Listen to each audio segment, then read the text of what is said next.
எல்லோருக்கும் வணக்கம்.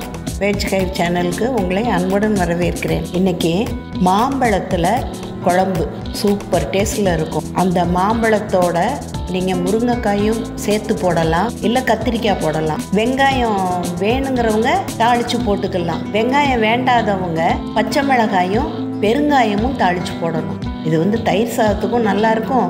சாதாரணமாக நெய் விட்டு பருப்பு போட்டு சாப்பிட்றதாலும் இல்லை வெறும் குழம்பு விட்டு நெய் விட்டு சாப்பிட்றதா இருந்தாலும் சூப்பர் டேஸ்ட்டில் இருக்கும். மாம்பழ சீசன் இருக்கும்போது இந்த டேஸ்ட்டை என்ஜாய் பண்ணிடுங்க.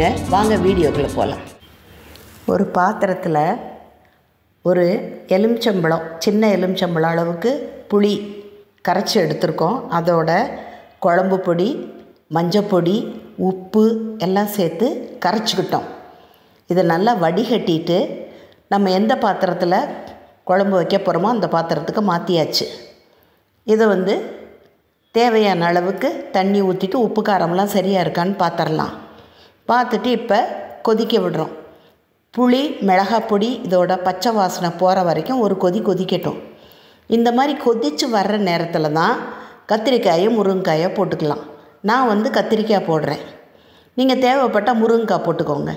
மாம்பழத்தோட கத்திரிக்காயும் நல்லாயிருக்கும், முருங்கைக்காயும் நல்லாயிருக்கும். இப்போ கத்திரிக்காய் நல்லா வேகட்டும். இப்போ நல்லா கத்திரிக்காய் வெந்துருச்சு. வெந்த உடனே பச்சை வாசனையும் புளியோடது போயிருச்சு. இப்போ மாம்பழம், இதுக்கு நீல மாம்பழம் நல்லா அப்படியே இருக்கக்கூடிய கெட்டியாக இருக்கும்ல, பழுத்தா கூட அந்த மாதிரி மாம்பழம் எல்லாமே நல்லாயிருக்கும். தோல் சீக்கிரமாக கலண்டு வரக்கூடாது. அந்த மாதிரி மாம்பழமாக எடுத்துக்கோங்க. அப்போ தான் அந்த தோலில் அந்த புளிப்பு இனிப்பெல்லாம் சேர்ந்து ரொம்ப நல்லாயிருக்கும். கொஞ்சம் பச்சை கருவேப்பிலை போடுறோம். மாம்பழம் போட்டோன்னே கிண்டி விடக்கூடாது. கொஞ்ச நேரம் அப்படியே கொதிக்கட்டும். கொதித்து வரும்போது அந்த பச்சை வாசனையெல்லாம் போயிட்டு மாம்பழத்தோட வாசனை நல்லா கமகமன்னு வர ஆரம்பிக்கும். இப்போ நம்ம எடுத்து பார்க்கலாம். பாருங்கள், கரண்டியில் நல்லா வெந்ததுனால அமுங்கிருச்சு. கொஞ்சம் வற்ற வச்சுக்கலாம்.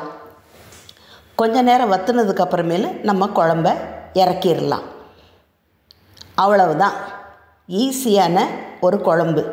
இப்போ இதில் தாளிக்கிறதுக்கு தேங்காய் எண்ணெயோ நல்லெண்ணெயோ சேர்த்துக்கலாம். அதோட கொஞ்சம் கடுகு, 2 உளுந்தம்பருப்பு, கொஞ்சம் வெந்தயம், அதோட வெங்காயம் சாப்பிட்றவங்க கொதிக்கும் போதும் போட்டுக்கலாம். பச்சையாக வெங்காயம் இந்த மாதிரி கலர் மாறுற வரைக்கும் வெங்காயத்தை, சின்ன வெங்காயத்தை, சாம்பார் வெங்காயத்தை நறுக்கி போட்டு தாளித்து கருவேப்பிலையும் போட்டு குழம்போட சேர்த்துடலாம். வெங்காயம் சாப்பிடாதவங்க பச்சை மிளகாயும் பெருங்காயமும் சேர்த்துக்கோங்க. வெங்காயம் சேர்க்குற இடத்துல நீங்கள் வெங்காயத்தை சேர்க்காம அந்த இடத்துல ஒரு பச்சை மிளகாய், அந்த பச்சை மிளகாய் இந்த குழம்புல அந்த மாம்பழத்தோட வாசனை, அந்த இனிப்பு, புளிப்பு, காரத்தோடு ரொம்ப நல்லாயிருக்கும். தயிர் சாதத்துக்கு ரொம்ப அட்டகாசமாக இருக்கும். நீங்கள் ஒரு தடவை செஞ்சு என்ஜாய் பண்ணி பாருங்களேன். இப்போ சுவையான மாம்பழ குழம்பு ரெடி. உங்கள் எல்லாருக்கும் பிடிச்சிருக்குன்னு நினைக்கிறேன். பிடிச்சிருந்தா லைக் பண்ணுங்கள், ஷேர் பண்ணுங்கள், சப்ஸ்கிரைப் பண்ணுங்கள். அடுத்த வீடியோவில் சந்திக்கும் வரை நன்றி, வணக்கம்.